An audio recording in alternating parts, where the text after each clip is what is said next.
Okay, Bismillahirrahmanirrahim. Nice to meet you again.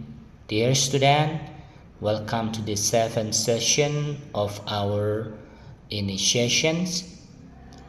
This week, you are going to learn about making and responding to an appointment as well as giving an explanation in English.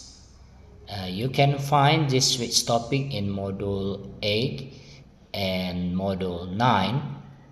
Each module consists of 2 learning activities.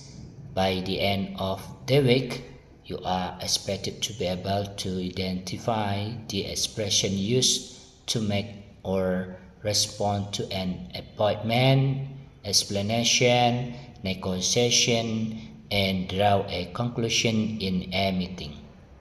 Please study the material and enrichment link below.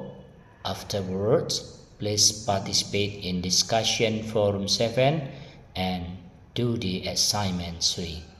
See you in the next video. Thank you.